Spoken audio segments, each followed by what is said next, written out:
Malam hari ini kita akan mulai novena Maria dalam semangat Santa Teresa dari Kalkuta hari yang ke-8. Sebagai tema besar yang sudah kita ketahui bahwa temanya adalah menjadi cahaya di tengah gelap yang dibawakan oleh 9 Romo dan nanti diakhiri oleh Monsinyur ya.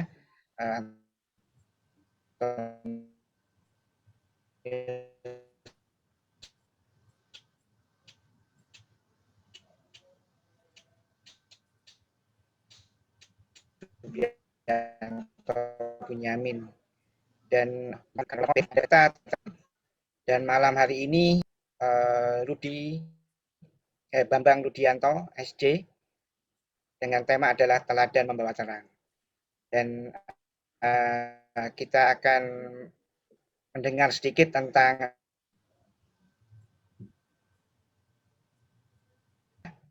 Romo Rudi tahun dia ini di karya misioner Jesuit di provinsi Jepang.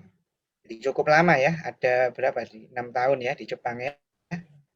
Kemudian 2010 sampai 2015 sebagai ekonom Jesuit dan 2010 sampai saat ini sebagai Dewan Pengawas Dana Pensiun Yadapen dan 2013 sampai saat ini Komisaris PT Canisius Penerbitan dan Percetaan Canisius.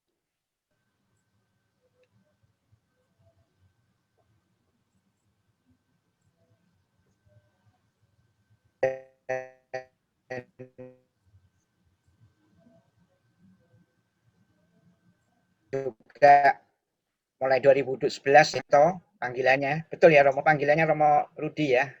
Betul, Bu. Ya. Nah, ini yang juga sering memberikan kita juga biasanya ada Jumat pertama, Jumper ya. Dan biasanya kita pakai di studio di Sanggar Prativi. Terima kasih sebelum Romo Rudi. Sama-sama, Pak.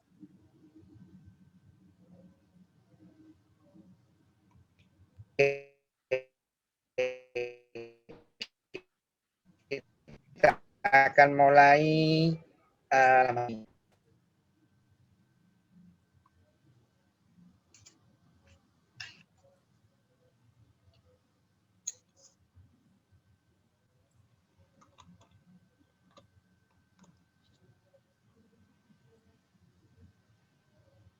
Moses bisa dimulai.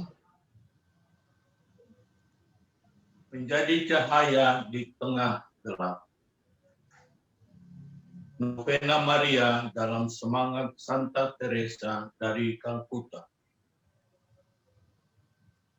Dunia saat ini sedang menghadapi situasi gelap, krisis akibat pandemi.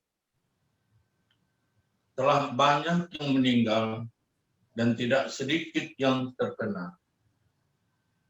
Situasi krisis tersebut belum selesai, malahan sudah terbayang ancaman varian baru. Vaksinasi tidak menyelesaikan segala persoalan. Akan tetapi, kondisi ini mengundang kita untuk menemukan jalan agar tidak terpuruk dalam situasi yang tidak menyenangkan ini. Kita tidak bisa menolaknya. Namun kita perlu kekuatan untuk bisa bertahan dan bertekun menghadapi semua ini. Ibu Maria ketika menerima kabar gembira dan Bapak Yosef ketika mendapatkan mimpi berada di tengah situasi yang tidak mudah. Kondisi sosial dan keagamaan tidak serba menyenangkan. Betapapun demikian, mereka berdua dipanggil sebagai alat paling istimewa bagi saluran rahmat terang ilahi keselamatan lewat Yesus. Krisis pun terjadi saat itu, dan krisis bukan alasan untuk menyerah, akan tetapi proses untuk tetap berharap serta percaya. Di bulan Mei ini kita diajak belajar dari Santa Perawan Maria. Apa artinya percaya dan berharap. Akan tetapi kita diajak pula belajar dari Santo Yosef. Secara khusus di tahun Santo Yosef ini. Bagi gereja, Santo Yosef adalah teladan dan perantara di saat krisis. Ibu Teresa dipanggil untuk menjadi cahaya di tengah situasi gelap yang sedang melanda India pada saat itu. Justru di tengah gelap, terang akan semakin terasa bersinar. Sinar yang senantiasa dihadirkan gereja sejak awal keberadaannya adalah sinar kasih. Itulah pula yang diwujudkan oleh Santa Teresa lewat pelayanannya. Di saat krisis sering lebih muncul sikap egois, mau menang dan selamat sendiri. Maka semakin diperlukan kepedulian kasih, yaitu hati yang mencintai dan tangan yang melayani. Novena di bulan Maria ini ditempatkan dalam konteks tersebut, agar kita dapat memiliki kekuatan iman dalam menghadapi situasi krisis yang sedang terjadi ini, sehingga kita tidak saja mampu bertahan, namun pula sanggup memancarkan terang, kepercayaan, dan harapan bagi semakin banyak orang, agar kemuliaan Allah semakin menjadi besar, serta penyelenggaraan ilahi semakin nyata.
Mari kita membuka dengan tanda salib dalam nama Bapa dan Putra dan Roh Kudus. Amin.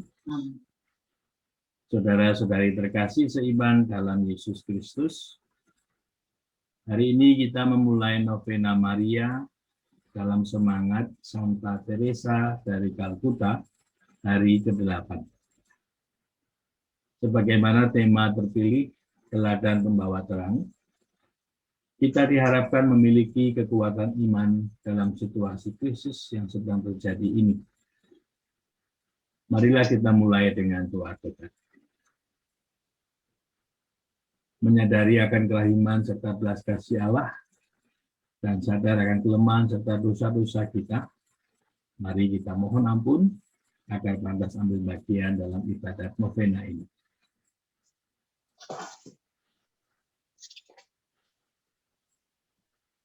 Saya mengaku kepada Allah yang Maha dan kepada saudara-saudari sekalian bahwa saya telah berdosa dengan pikiran dan perkataan, dengan perbuatan dan kelalaian. Saya berdosa, saya sungguh berdosa. Oleh sebab itu, saya mohon kepada Santa Perawan Maria, kepada para malaikat dan orang kudus, dan kepada saudara sekalian, supaya mendoakan saya pada Allah Tuhan kita. Semoga Allah yang Maha Kuasa mengasihani kita, mengampuni dosa-dosa kita, dan menghantar kita ke hidup yang kekal. Amin. Marilah berdoa. Allah yang kekal dan kuasa, kami mengucap syukur kepadamu karena Engkau telah menyatukan hati kami untuk mengikuti novena Maria dalam semangat Santa Teresa dari Kalkuta.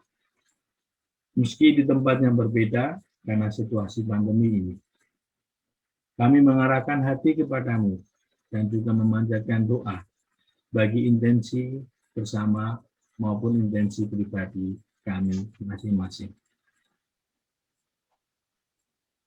Kami mohon terang Roh Kudus-Mu bersama doa-doa dari Bunda Maria, Santo Yosef, dan Santa Teresa dari Kalkuta, agar kami mampu mendengarkan ajaran-ajaran-Mu dengan hati dan budi yang terbuka, sehingga dapat merasakan kehadiran-Mu dalam diri kami.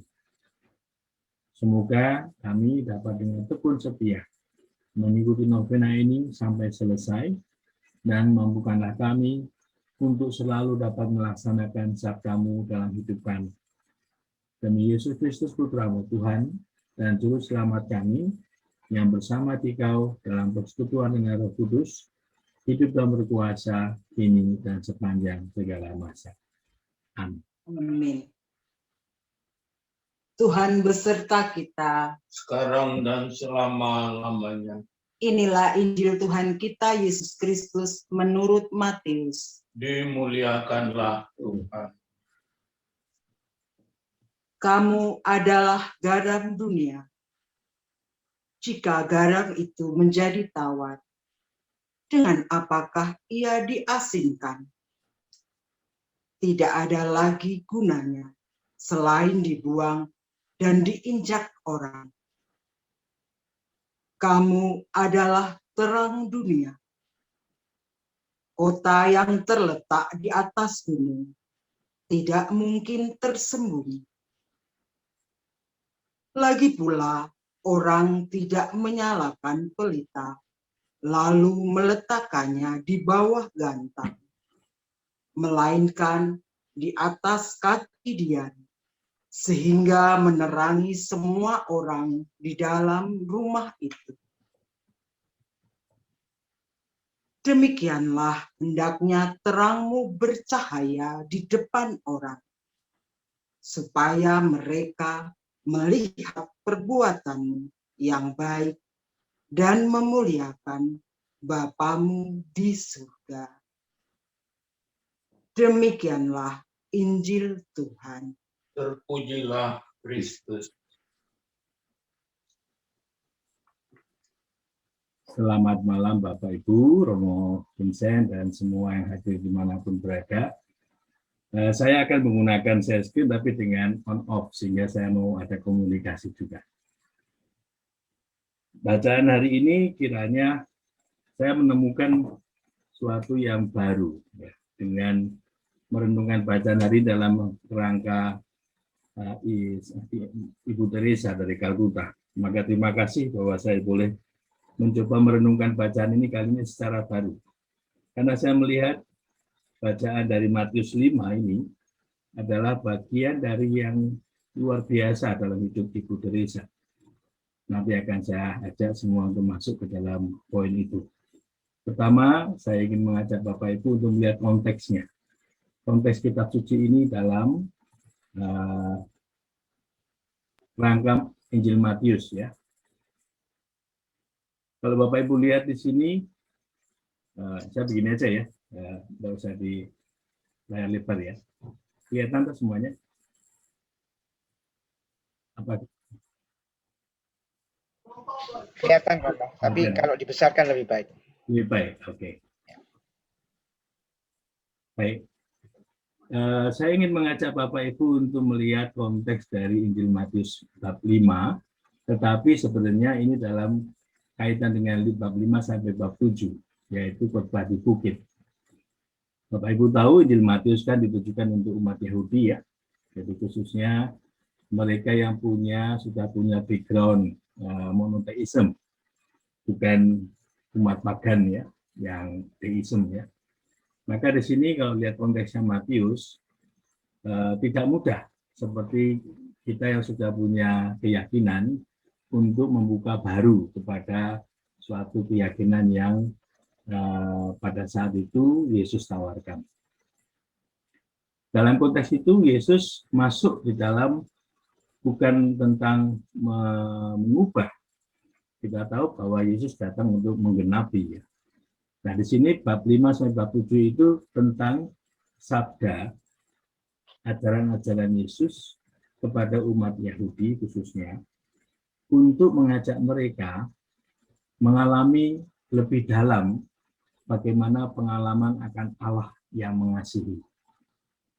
Maka sabda khotbah di bukit itu diawali oleh sabda bahagia, di mana Yesus mengatakan, berbahagialah semua orang yang beriman, ini ya kuncinya. Mengapa orang beriman berbahagia? Karena orang beriman itu tidak melihat pada apa yang dialami saja, tetapi go beyond. Go beyond itu artinya dia itu melihat segala sesuatu dalam kacamata yang lebih luas. Maka di sini dalam sabda bahagia, kelihatan sekali berbahagialah orang yang miskin di hadapan Allah, ini ya kuncinya. Berbahagialah orang yang berduka cita juga dalam konteks relasi dengan Allah. Berbahagialah orang yang lemah lembut, orang yang lapar dan haus akan kebenaran, dan seterusnya sampai pada ayat 11. Saya matikan dulu biar ada komunikasi. Jadi kalau Bapak Ibu membuka punya bahwa kitab suci sekarang, saya ajak untuk melihat bab 5 ya, tentang sabda bahagia dulu sebagai pengantar. Di ayat 11 itu yang kuncinya. Saya bacakan. Berbahagialah kamu jika karena aku kamu dicela dan dianiaya, dan kepadamu difitnahkan segala yang jahat. Bersukacita dan bergembiralah, karena upahmu besar di surga, sebab demikian juga telah dianiaya nabi-nabi yang sebelum kamu. Dua ayat ini, Bapak Ibu, ini yang langsung nanti menyambung ke bacaan yang kita akan renungkan pada hari ini, yaitu garam dan terang dunia. Cukup unik karena ketika Yesus mengawali ajaran-ajarannya, dia memuji dan mengangkat semua orang beriman karena mereka percaya pada Allah. Tapi satu hal, iman yang didayakan itu, yang diperjuangkan itu adalah iman yang tidak diterima di dunia.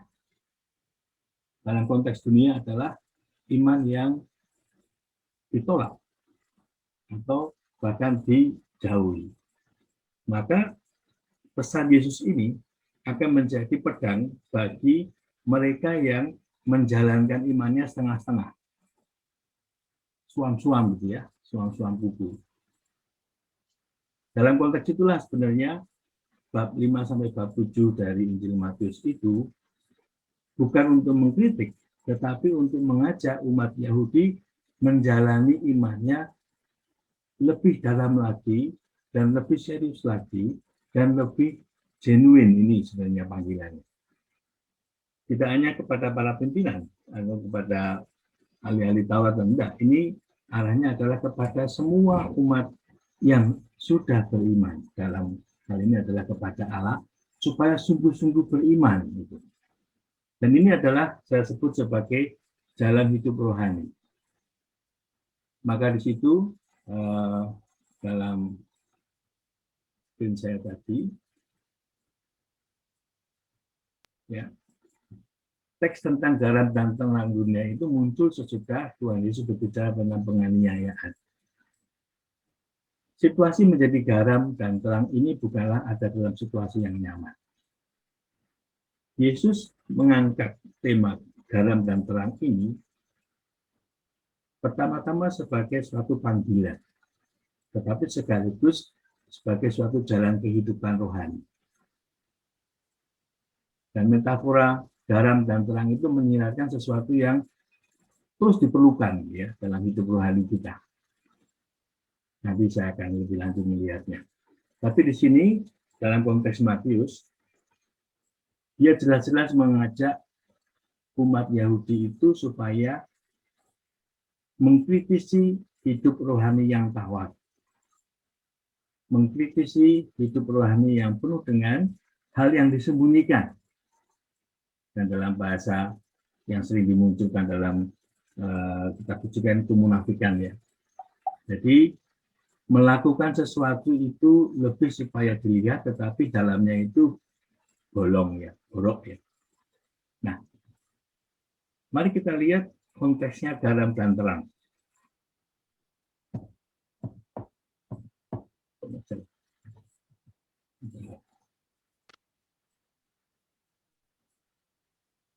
Mari kita lihat konteksnya garam dan terang.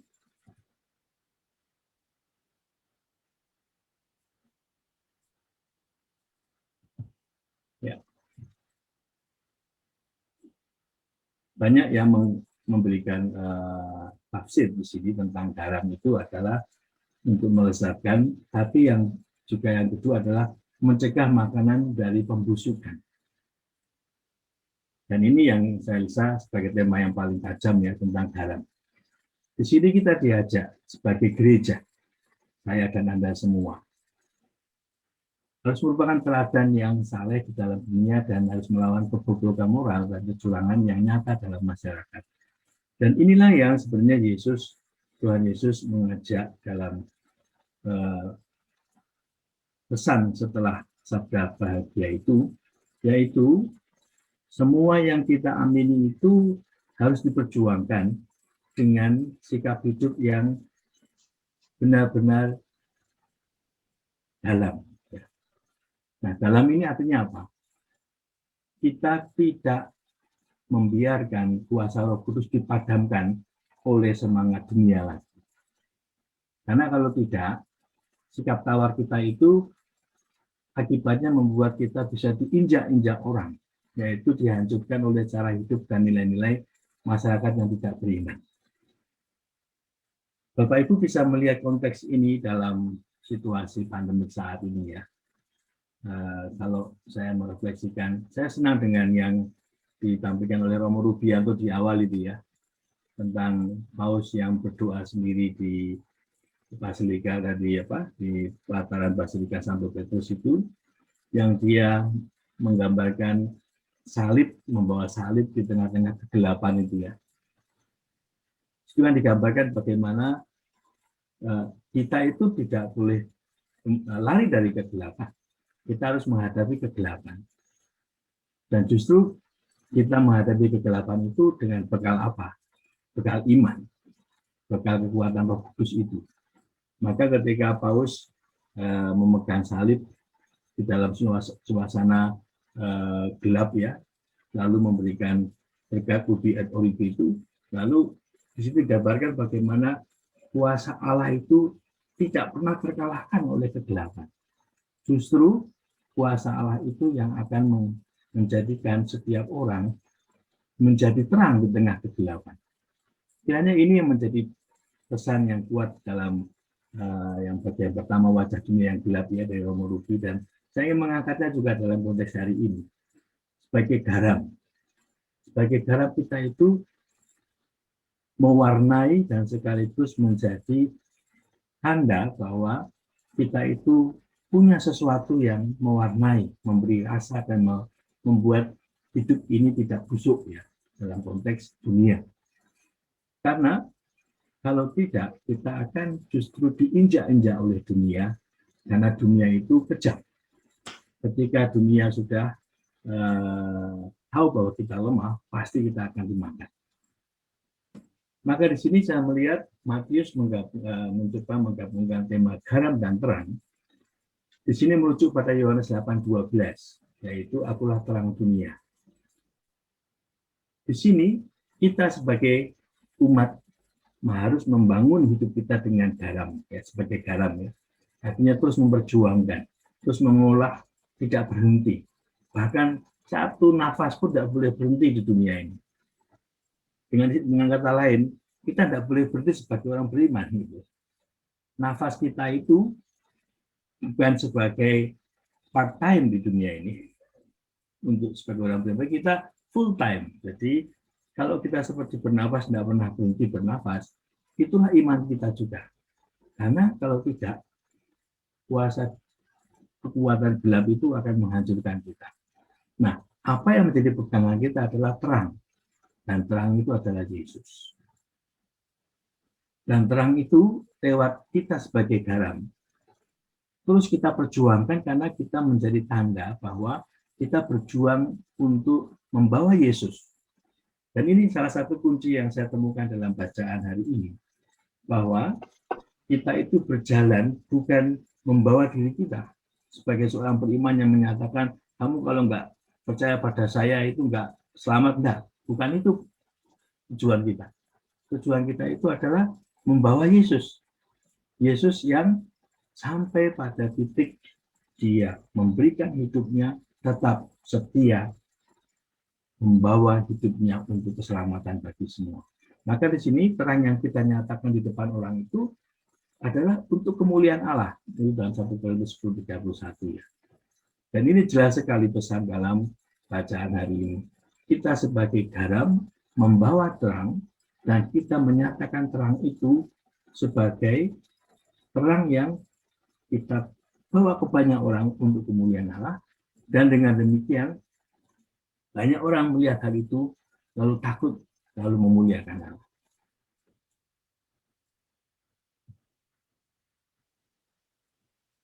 Saya mau mencoba masuk lebih dalam lagi tentang tema perjuangan ini ya, jalan hidup rohani ini Bapak Ibu. Dalam konteks, saya akan masuk dari dalam konteks Ibu Teresa, bacaan hari ini itu sungguh memberikan warna bagaimana Ibu Teresa sebagai seorang beriman berjalan terus untuk membawa terang itu dalam hari-hari yang semakin yang dihadapi adalah kegelapan yang semakin pekat ya. Kalau saya membayangkan dia pernah dalam buku Nabi Mailat itu kan dia menulis ya, dia berjalan dalam lorong yang semakin dalam, semakin pekat kegelapannya, tapi dia tetap setia. Maka di sini garam dan terang dalam konteks sabda pagi yang kita baru saja kita coba lihat tadi, bukan sebagai timbuhan, tetapi sebagai pilihan, sebagai jalan hidup rohani yang akan disertai dengan jalan salib. Dan jalan salib ini adalah jalan gelap karena kita itu berhadapan dengan dunia yang tidak pernah berhenti menolak Tuhan. Bapak Ibu, kalau kita membayangkan konteks hidup kita sehari-hari. Sesungguhnya kita sudah sadar bahwa kita sebagai orang beriman itu keluar dari rumah saja sudah berhadapan dengan dunia yang menolak kita. Cara hidup kita, kesungguhan kita. Mungkin jelas Bapak Ibu pernah mengalami juga di kantor ya, atau di tempat bekerja atau dimanapun berada ya. Berbuat baik salah, gitu.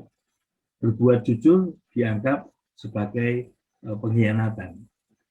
Kita mau memperjuangkan yang namanya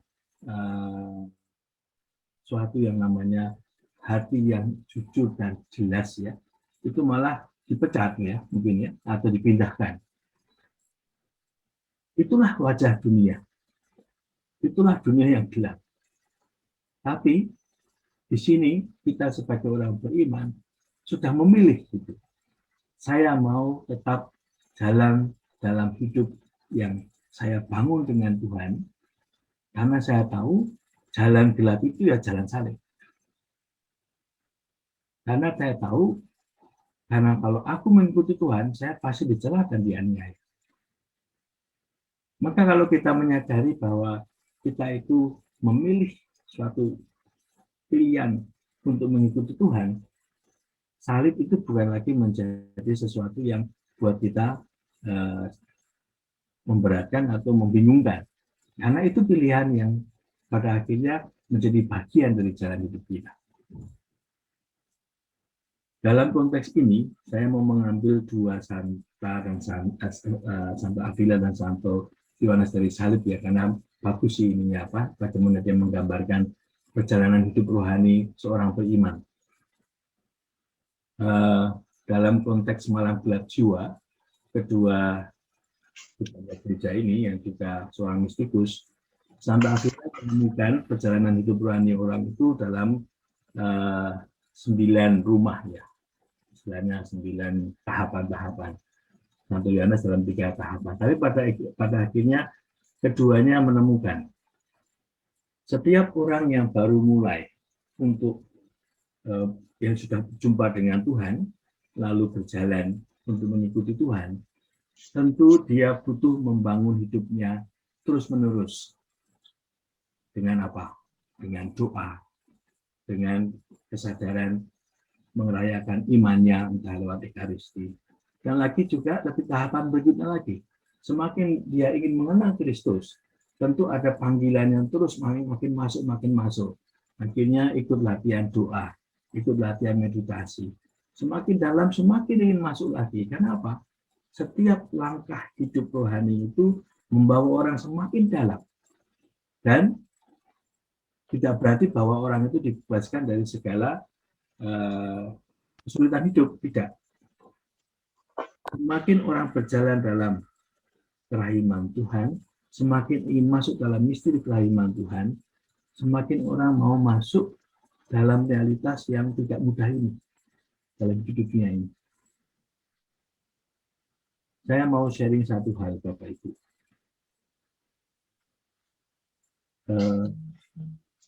Ketika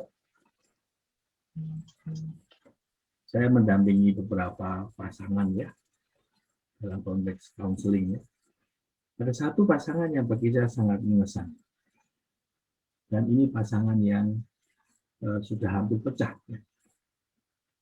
Tapi di awal saya tanya, masihkah berdoa? Masih kamu? Oh baik. Berarti ini tanda yang baik.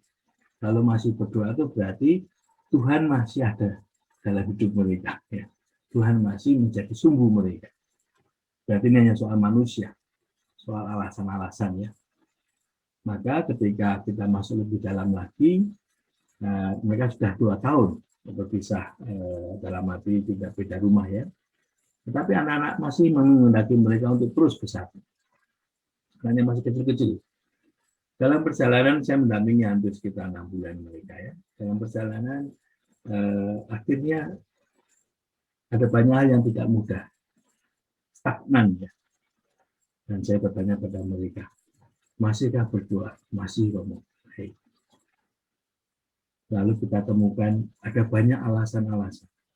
Ada banyak alasan-alasan yang membuat mereka susah untuk melangkah lagi. Meskipun mereka tahu ada banyak rahmat yang sudah mereka alami. Akhirnya saya mengatakan pada mereka, lepaskanlah semua alasan itu. Alasan itu hanya alasan. Yang ada adalah apa yang Anda alami. Maka saya mengajak mereka untuk menemukan 10 rahmat Allah yang telah mereka alami dalam hidup perkawinan sebagai keluarga. Akhirnya mereka saya coba untuk mengajak menemukan itu dalam diri masing-masing. Temukanlah 10 kebaikan dari masing-masing. Yang laki-laki banyak menemukan. Karena memang yang laki-laki serius ingin menyatu di satu lagi. Yang putri agak susah. Tapi saya ajak coba temukan lagi. Sekalipun tidak ketemu 10, temukanlah 5. Akhirnya mereka menemukan sampai saya katakan dari yang ditemukan ambillah 3. Lalu ambillah 1 dan bawalah dalam doa. Dan doakanlah terus. Setelah itu hampir 1-2 bulan saya tidak ketemu, saya memang membiarkan mereka untuk mendoakan. Lalu pada akhirnya tiba-tiba saya mendapat telepon. Dan ketika mendapat telepon sudah ramai. Karena apa? Anak-anak sudah bersama mereka dan akhirnya mereka mengatakan, Romo, akhirnya kami menemukan bahwa diri kami satu sama lain itu adalah anugerah. Maka alasan apapun, entah itu selingkuh atau apapun, itu tidak bisa memisahkan kami sebagai anugerah satu sama lain. Dan saya terenyuh ketika mereka mengatakan itu dan mereka memulai lagi. Di sini saya menemukan bagaimana seorang yang sungguh-sungguh menghidupi imannya dan serius ya, itu kan gelap ya, 2 tahun ke-8 ya. Tetapi ketika mereka terus melihat terang itu ada pada Kristus, maka di sini jelas sekali bahwa pada akhirnya yang ada adalah Allah, bukan manusia lagi. Terang dinyatakan di depan orang untuk kemuliaan Allah, dan disinilah pada puncak dari pengalaman jalan gelap itu adalah apa? Kehendak yang kuat untuk melayani Tuhan dan menderita baginya, melupakan kehendak diri sendiri, hanya memusahkan diri pada Tuhan dan segala kehendaknya. Dalam sharing tadi tentang pasangan tadi, saya menemukan mereka juga mengalami the dark night of the soul ya, seperti Santa Avila maupun Santo Yohanes dari Salib. Artinya apa? Mereka mengalami jalan gelap, tetapi mereka punya yang namanya otentisitas iman yang terus diperjuangkan lewat kejujuran. Inilah garam. Sebagai manusia, kita terus menggarami diri kita sendiri supaya sungguh-sungguh tidak busuk ya. Dan tentu itu lewat berbagai macam cara yang kita butuhkan. Usaha kita butuhkan, doa, apapun namanya. Bentuknya adalah dalam membangun relasi dengan Tuhan. Tapi satu hal, pada akhirnya tetap percaya, pada akhirnya semua adalah Tuhan. Tuhan yang menuntun, Tuhan yang memberkati, dan Tuhan yang memberikan jalan lagi. Sekalipun sudah melalui 2 tahun perjalanan yang tidak mudah. Mereka hampir berpisah, tetapi dalam doa mereka menemukan kekuatan dalam kegelapan Tuhan yang tetap selalu menjadi pilihan. Nah, Bapak Ibu, saya sekarang mau masuk ke konteks Ibu Teresa ya. Tadi kan kita mencoba melihat apa itu garam dan terang dalam konteks Injil Matius 5:13-16. Itu adalah suatu gambaran seorang yang beriman, yang dipanggil Tuhan untuk setia, terus menjalani iman itu sekalipun tahu dunia menolak. Seperti halnya Yesus ditolak dari salib. Maka jalan salib adalah jalan gelap, tetapi bukan berarti bahwa kita stagnan, karena kita tahu terang itu adalah Tuhan yang selalu memberikan arah. Maka saya melihat konteks ini dalam Ibu Teresa. Ibu Teresa tentu kita tahu, dan saya tidak akan mengulang lagi sejarah Ibu Teresa. Saya hanya mengatakan dalam buku Bima Laid ya, di Malet itu, dia punya cinta yang mendalam kepada Tuhan dan sesama yang tersingkirkan dan tersakiti. Ini adalah karisma khusus. Jadi dalam buku Bimalet itu jelas sekali bagaimana Ibu Teresa dalam relasinya dengan Tuhan, dia mendapatkan suatu karunia, mempunyai kemampuan mencintai Tuhan secara mendalam dan mendasar pada orang-orang yang tersingkirkan dan tersakiti. Itu karunia, Bapak Ibu. Tentu kita boleh memohonnya juga. Jujur, kalau saya diminta seperti Ibu Teresa, saya tidak mampu. Tentu ada banyak hal dan keterbatasan. Tetapi kalau Tuhan menghendaki, ya Tuhan akan memberikan rahmat yang sama seperti memberikan kepada Ibu Teresa. Dan disinilah rahmat yang Ibu Teresa terima sebagai seorang beriman yang menapaki jalan hidup rohani terus-menerus dari awal hidup rohaninya di Loreto sampai dengan dia membangun hidup Missionary of Charity itu. Apa yang dia terima sebagai karunia, yaitu I want to love him as he has never been loved before, with a tender, personal, intimate love. Saya ingin mencintai Tuhan sebagaimana Tuhan yang belum pernah dicintai sebelumnya, dengan lembut, dengan personal, dengan cinta yang sangat intimnya. Nah, di sini karunia yang diterima oleh Ibu Teresa sebagai seorang beriman adalah cinta yang tak terbagi hanya untuk Tuhan, dan itu dan semakin dalam mereka yang tersingkirkan dan tersakiti. Itu tidak berarti bahwa Ibu Teresa tidak mencintai yang lainnya, tidak. Tapi dia mendapatkan karunia khusus. Maka dia bisa membelai anak-anak yang ditelantarkan, atau membelai mereka yang diselokan, mengangkat mereka. Dan itu kekuatan ilahi, Bapak Ibu. Itu tidak mungkin tanpa rahmat Allah. Dia bisa mengangkat orang yang sudah busuk, ya, yang sudah bernanah dan semuanya. Saya kalau melihat orang bernanah itu langsung muntah saya. Dan saya nggak kuat. Dan saya jujur. Maka saya butuh rahmat khusus untuk itu.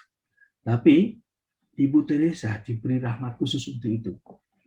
Maka dia pun ketika menerima karunia itu, dia berjanji tidak akan pernah meninggalkan Tuhan untuk apapun yang Tuhan kehendaki.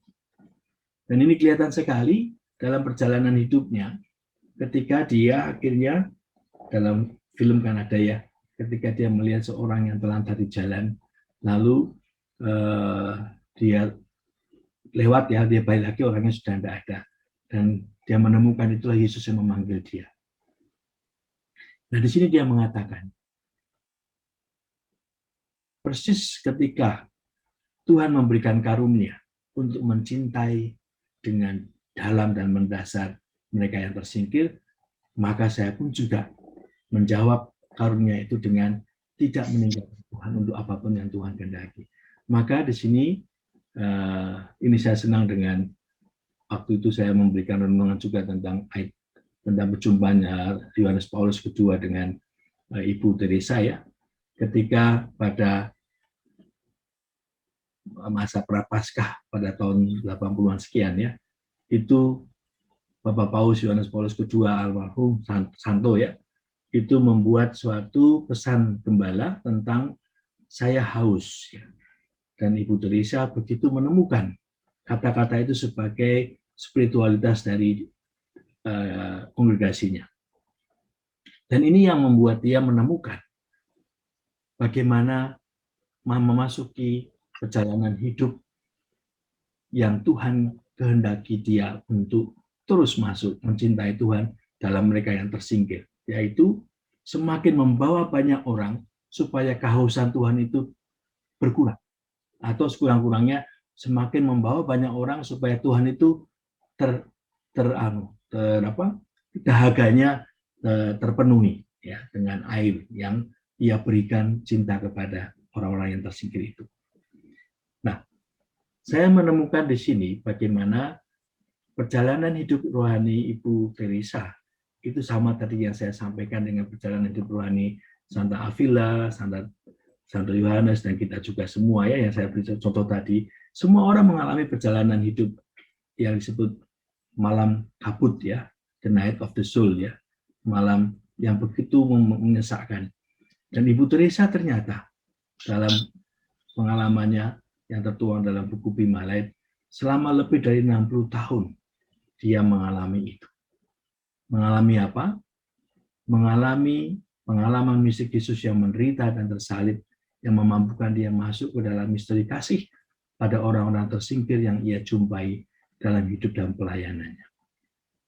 Dan inilah karisma dan juga karunia yang luar biasa yang ia alami selama hidupnya sampai wafatnya, yaitu apa? Dalam halaman 222 disebutkan, semakin besar pengalaman sakit dan menderita dan semakin gelap kegelapan yang saya hadapi, semakin manis dan saya bisa tersenyum pada Tuhan.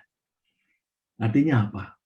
Saya menemukan di sini kegelapan kenyataan dunia yang demikian semakin membuat Ibu Teresa mencintai Tuhan.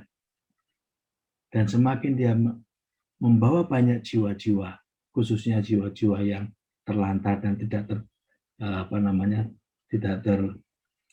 tersentuh ya. Semakin dia menemukan Tuhan yang memanggil dia di sana. Meskipun dia mengalami yang namanya kekeringan. Meskipun dalam dirinya dia mengalami yang namanya kekosongan. Seolah-olah yang dia lakukan tidak ada artinya. Maka di sini kegembiraan, sukacita, mencintai Tuhan berangkat dari kegembiraan ambil bagian dalam penderitaannya. Ini berikutnya yang saya ingin masuk dalam renungan sebelum kita nanti melihat lebih dalam. Di masa akhirnya Ibu Teresa menyampaikan hidupnya lebih banyak mengalami desolasi.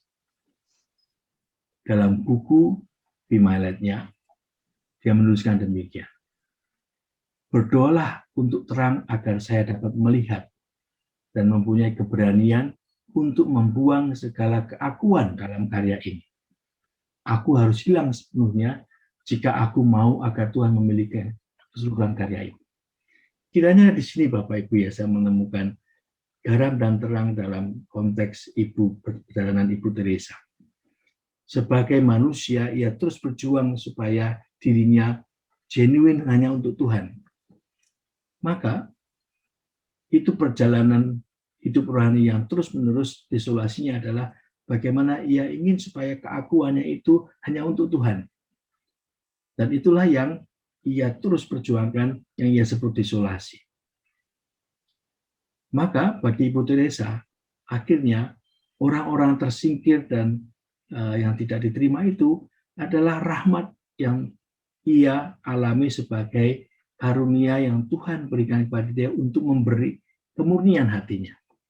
Semakin ia berjumpa dengan orang-orang seperti itu, ia semakin menemukan bahwa apapun yang ia alami hanya untuk Tuhan.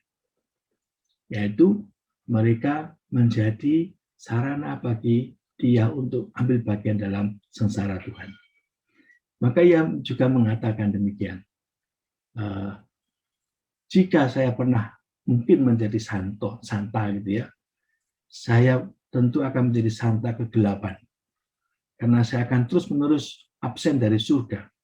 Yaitu supaya membawa terang kepada dunia yang gelap ini. Jadi dia menggambarkan bahwa memang panggilannya adalah terus membawa terang dalam kegelapan. Membawa Yesus yang menjadi kekuatannya untuk supaya banyak orang yang dalam kegelapan itu sungguh-sungguh berjumpa dengan Tuhan. Saya mau mengakhiri renungan tentang Ibu Teresa dalam konteks Injil Matius ini. Pada akhirnya Bapak Ibu, Ibu Teresa berjuang untuk menjadi terang kasih Tuhan di dalam hidup orang-orang yang berada di dalam kegelapan. Dan inilah panggilannya. Baik itu di antara kaum miskin maupun yang tersisihkan. Dan dalam desolasinya, hampir di semua sepanjang karya kerasulannya, terutama menjelang wafatnya, Mother Ibu Teresa mengambil bagian dalam penderitaan dan desolasi Kristus saat menyerahkan nyawanya di kayu salib demi menyelamatkan jiwa-jiwa. Pada bagian terakhir dari Ibu My Light, kelihatan sekali bagaimana Ibu Teresa sungguh melihat spiritualitas salib sebagai jalan hidup seorang Kristiani adalah spiritualitas yang final. Final dalam arti apa? Itulah panggilan setiap Kristiani. Ambil bagian dalam sengsara Tuhan. Dengan segala konteksnya. Bahwa tidak semua harus sama dengan Bu Teresa. Tidak, bukan itu artinya. Tapi menjadi garam dengan terus membawa terang Tuhan. Itulah panggilan hidup Kristiani. Maka, jika dalam hidup rohani kita mengalami desolasi, pengalaman Ibu Teresa ini bisa menjadi peneguhan. Dalam situasi apapun, sekali kita mengalami yang namanya Tuhan Yesus mengisi hidup kita semuanya, janganlah pernah meninggalkannya. Itu yang terjadi pada Ibu Teresa. Dan dia berjanji.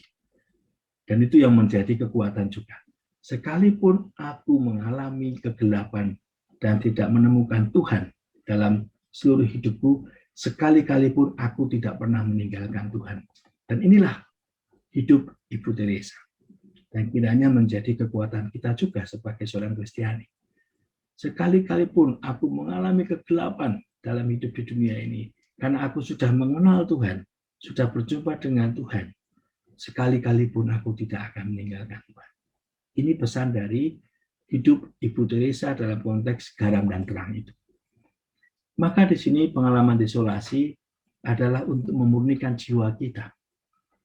Supaya kita terus ingat bahwa kita itu dipanggil untuk ambil bagian dalam sengsara Tuhan, dalam salib Tuhan.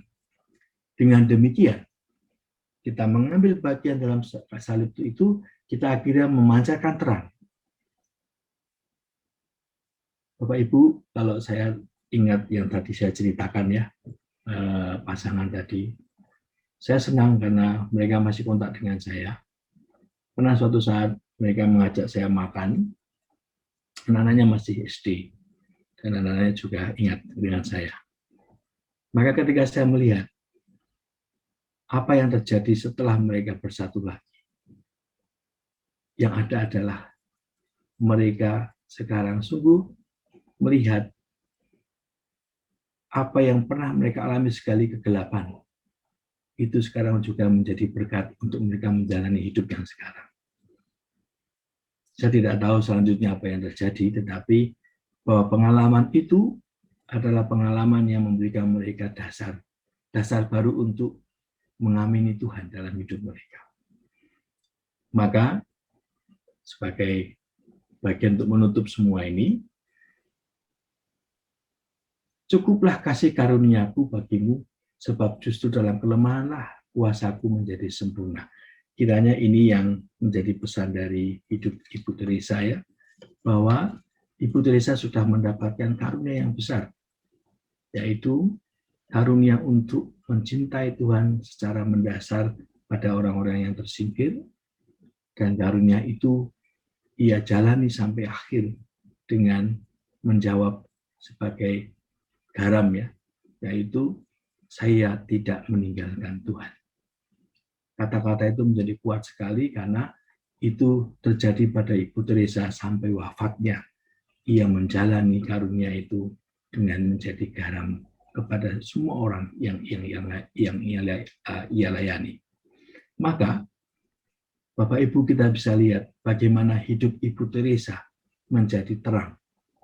Tanda pembawa terang dengan apa? Kita tidak usah lagi melihat mana terangnya, sudah jelas sekali karena hidupnya menjadi terang. Nah, saya mencoba mengumpulkan kata-katanya, kiranya Bapak Ibu sudah tahu banyak kata-kata ya, tapi saya mengumpulkan tiga komponen kata, yaitu tentang doa, tentang hidup, dan tentang cinta, tentang kasih ya. Kiranya ini adalah suatu kristalisasi dari pesan Ibu Teresa, yaitu bagaimana Teresa sebagai terang, kelihatan sekali dalam apa yang ia ungkapkan. Dan kata-katanya begitu tajam dan begitu menyentuh. Mari saya share screen aja ya.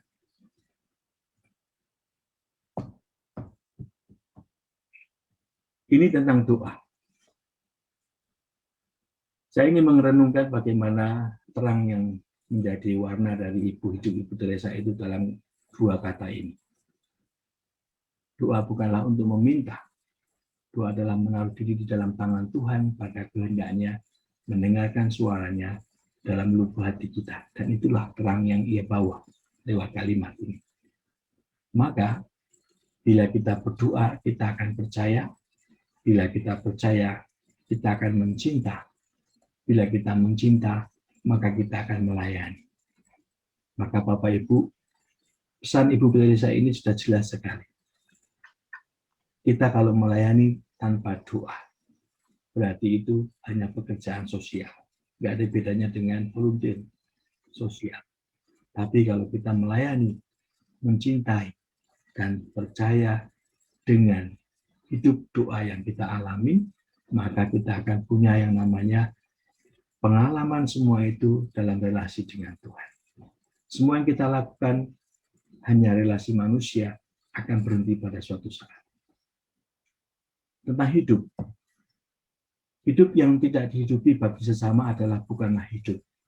Saya menemukan kata-katanya menjadi powerful ya. Karena apa? Ibu Teresa menemukan kedalaman hidup rohaninya justru dari orang-orang yang ia layani, orang-orang yang tersingkir, orang-orang yang diabaikan. Dan cinta yang Tuhan berikan, cinta mendalam itu, yang Tuhan memberikan sebagai karunia, menjadi kekuatan dia untuk terus masuk dalam misteri hidup ini. Karena kita hanya tahu bahwa apa yang kita lakukan tidak lebih dari satu tetes air di samudra. Tapi bila satu tetes itu tidak ada, samudra pun akan kehilangan sesuatu. Maka, yang kita lakukan itu kecil, Bapak Ibu, dibandingkan dengan yang Tuhan berikan hidupnya. Tapi, yang kita lakukan ini pun juga berarti dalam konteks yang lebih luas, yaitu kita ambil bagian dalam sengsara Tuhan, dalam salib Tuhan. Itulah arti hidup kita. Dan terakhir, saya tidak yakin seperti apa itu surga. Namun saya tahu ketika kita mati dan waktunya tiba, Allah menghakimi, dia tidak akan bertanya berapa banyak kebaikan yang telah kamu lakukan sepanjang hidupmu. Dia lebih bertanya, berapa dalam cinta yang mendasari setiap apa yang kamu lakukan. Maka, kalau kita itu mencintai, kita tidak akan menghakimi. Karena bila kamu menghakimi orang, kamu tidak punya waktu untuk mencintai mereka. Ini tiga kata, tiga frame yang saya temukan sebagai tanda bahwa Ibu Teresa adalah pembawa terang, yaitu kata-kata yang powerful yang mewarnai relasinya dengan Tuhan. Terakhir saya ingin mengakhiri dengan ini, mari kita coba lihat bersama-sama.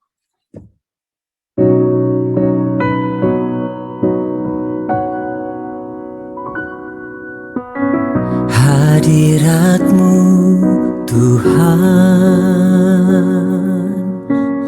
indah di dekat-Mu,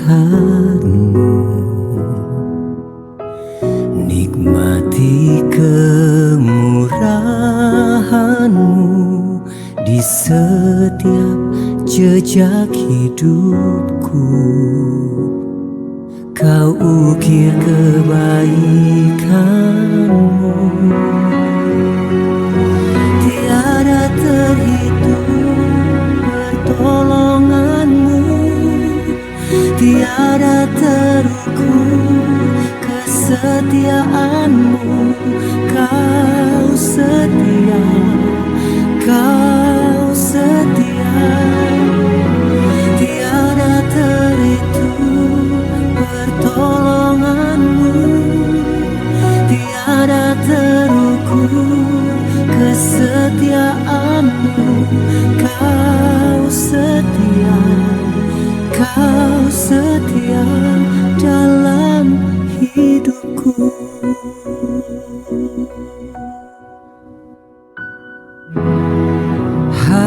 Hadirat-Mu Tuhan, indah di dekat-Mu, nikmati kemurahan-Mu di setiap jejak hidupku. Kau ukir kebaikan-Mu, tiada terhitung pertolongan-Mu, tiada terukur kesetiaan-Mu.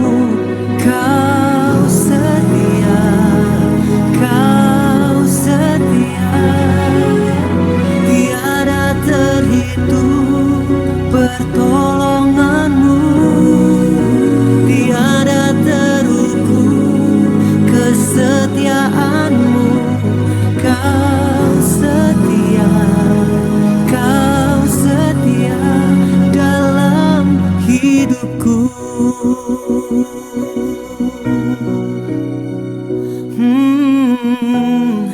Berkali-kali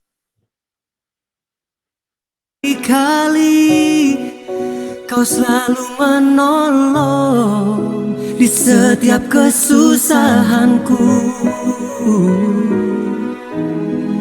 Berkali-kali Kau selalu setia, selalu menopang.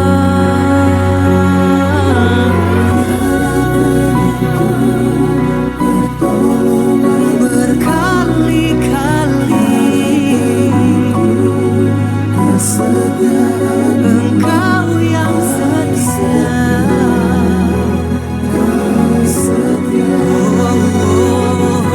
tiada terhitung pertolongan-Mu, tiada terukur kesetiaan-Mu. Kau setia, Kau setia dalam hidupku.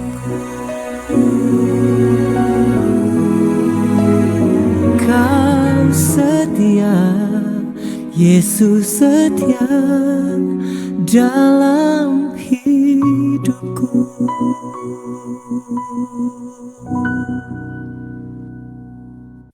Allah yang Maha Pengasih, buatlah kami juga dengan teladan Ibu Teresa, sungguh mendalami panggilan hidup kami sebagai seorang Kristiani, sebagai garam, yaitu mengikuti Tuhan dengan semangat Yesus yang disalib untuk terus membawa terang Tuhan dalam perjalanan hidup kami di dunia yang penuh dengan tantangan dan kegelapan. Berkatilah kami, berkatilah perjuangan untuk iman kami dalam segala hal yang kami hadapi setiap hari. Amin. Monggo, Pak.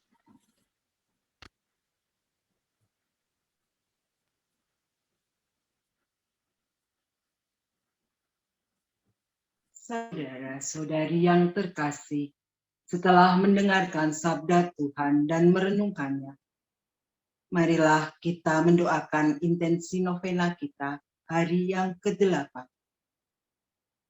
untuk menghentikan penyebaran virus, agar tempat ibadah dan sekolah-sekolah dibuka kembali, dan agar orang-orang dapat kembali ke kegiatan normal sehari-hari mereka dengan iman yang dalam dan kasih kepada Tuhan.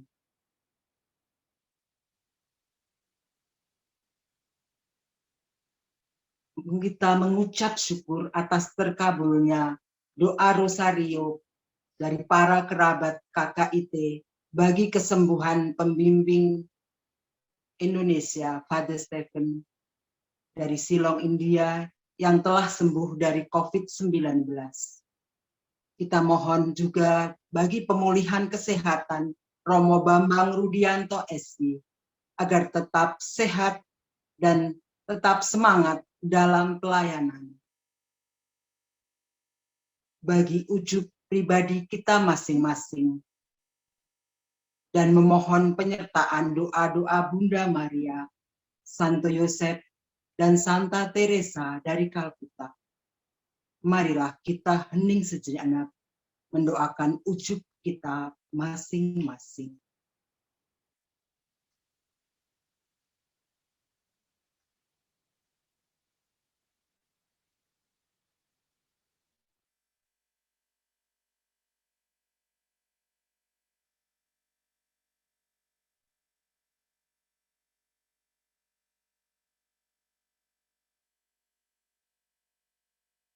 Allah Bapa yang Maha Rahim, kami masih menghadapi pandemi yang menimpa umat manusia di dunia ini. Kami mudah merasa lelah, tidak berdaya, dan bosan. Namun Engkau mengajar kami untuk tetap bertahan dan percaya bahwa tangan-Mu menuntun dan membimbing agar kami berjalan terus seperti Bunda Putramu, Maria, dan Bapa Yosef. Engkau memanggil Santa Teresa untuk menjadi pemancar terang putramu di tengah gelapnya dunia kehidupan. Engkau menghendaki pula agar kami menjadi pembawa terang-Mu itu. Ajarilah kami hidup dalam terang-Mu, sehingga dapat layak pula ikut serta memancarkan terang itu, agar dunia menemukan terang keselamatan di dalam Dikau.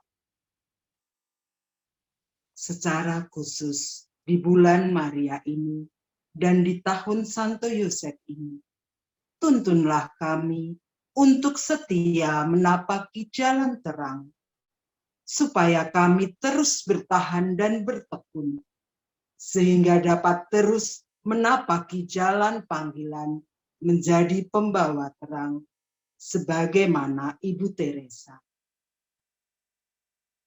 Biarkanlah kami menjadi juga pemancar cahaya kasih-Mu. Semua ini kami mohonkan dengan perantaraan Kristus Tuhan dan Juru Selamat kami, kini dan sepanjang masa. Amin. Bapa kami yang ada di surga, dimuliakanlah nama-Mu, datanglah kerajaan-Mu, jadilah kehendak-Mu di atas bumi seperti di dalam surga. Berilah kami rezeki pada hari ini, dan ampunilah kesalahan kami, seperti kami pun mengampuni yang bersalah kepada kami. Dan janganlah masukkan kami ke dalam percobaan, tetapi bebaskanlah kami dari yang jahat. Amin. Salam Maria, penuh rahmat, Tuhan serta-Mu. Terpujilah Engkau di antara wanita, dan terpujilah buah tubuh-Mu, Yesus. Santa Maria, Bunda Allah, doakanlah kami yang berdosa ini, sekarang dan waktu kami mati. Amin. Salam Maria, penuh rahmat, Tuhan serta-Mu. Terpujilah Engkau di antara wanita, dan terpujilah buah tubuh-Mu, Yesus. Santa Maria, Bunda Allah, doakanlah kami yang berdosa ini, sekarang dan waktu kami mati. Amin. Salam Maria, penuh rahmat, Tuhan serta-Mu. Terpujilah Engkau di antara wanita, dan terpujilah buah tubuh-Mu, Yesus. Santa Maria, Bunda Allah, doakanlah kami yang berdosa ini, sekarang dan waktu kami mati. Amin. Kemuliaan kepada Bapa, Putra, dan Roh Kudus. Seperti pada permulaan, sekarang, selalu, dan sepanjang segala abad. Amin. Terpujilah nama Yesus, Maria, dan Santo Yosef. Sekarang dan selama-lamanya. Santa Maria, Doakanlah kami. Santo Yosef, Doakanlah kami. Santa Teresa dari Kalkuta, Doakanlah kami.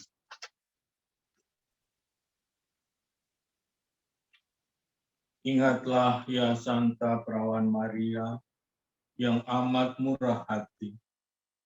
Belum pernah terdengar orang yang berlindung padamu, yang memohon pertolonganmu dan meminta doamu, engkau biarkan pergi dengan tangan hampa. Terdorong oleh keyakinan ini, kami datang berlindung kepadamu, ya Bunda Perawan yang melampaui semua perawan. Kepadamu kami datang dan berdiri di hadapanmu, penuh dosa dan kepedihan. Ya Bunda Sang Sabda yang menjelma, janganlah mengabaikan permohonan kami ini, tetapi dengan murah hati, dengarkanlah dan kabulkanlah. Amin. Kemuliaan kepada Bapa dan Putra dan Roh Kudus. seperti pada permulaan, sekarang, selalu, dan sepanjang segala abad. Amin.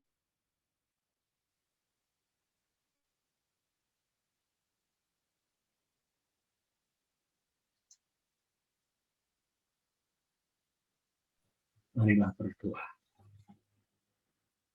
Allah Bapa sumber kasih, kami sangat bersyukur kepadamu karena Engkau telah mendampingi novena kami hari ke-8 sehingga dapat berjalan dengan baik.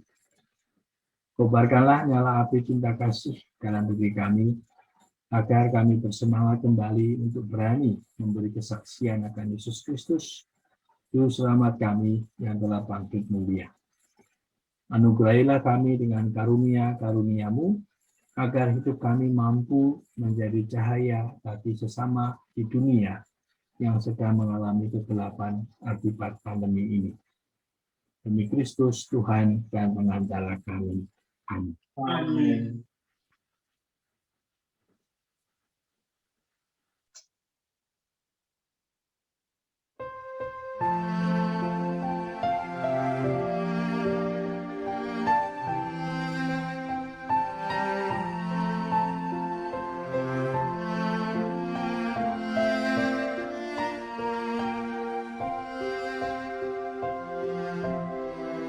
Santo Yusuf yang menjaga keluarga Nazaret, kau menjaga Bunda Kudus, juga Yesus penebus.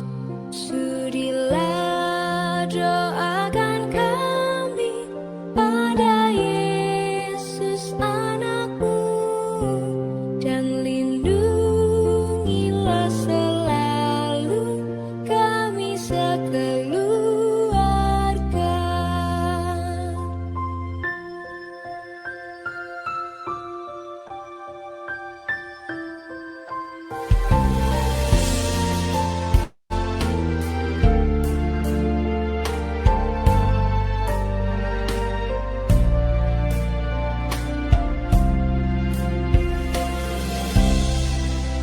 Di tengah bara bahaya, beri kami harapan.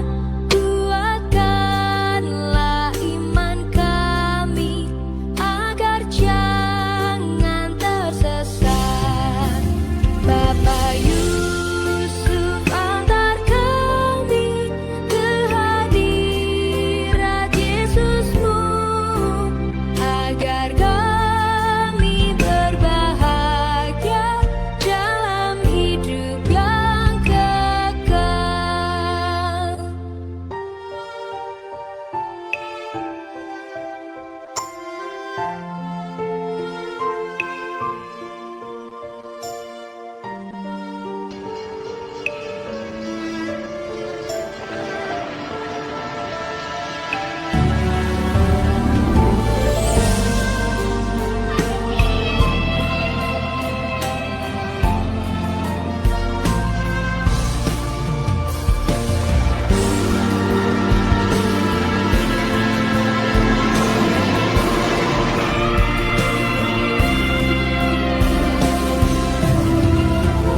Bapa Yusuf, antar kami ke hadirat Yesusmu, agar kami berbahagia dalam hidup yang kekal.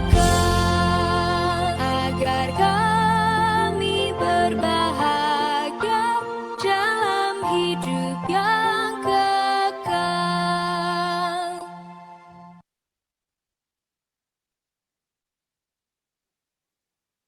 Novena Maria yang hari ke-9 akan dibawakan oleh Monsinyur Antonius Subianto Bunyamin OSC.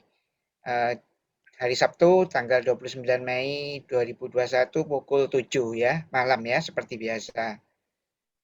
Kemudian kalau Bapak Ibu ingin lebih mengenal ya spiritualitas Ibu Teresa, nanti bisa dapatkan info lengkap dengan memberikan WA ya kepada nomor yang tertampil di depan ini.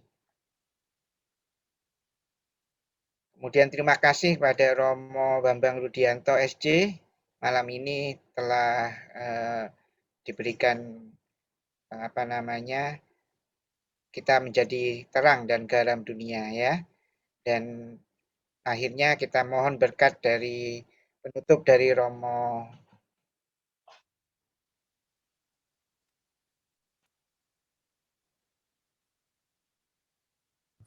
Tuhan sertamu.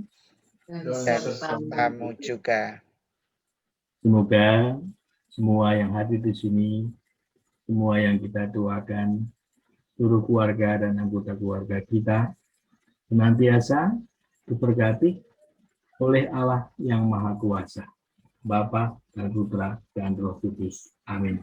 Amin. Amin. Terima kasih. Terima kasih dan sampai jumpa.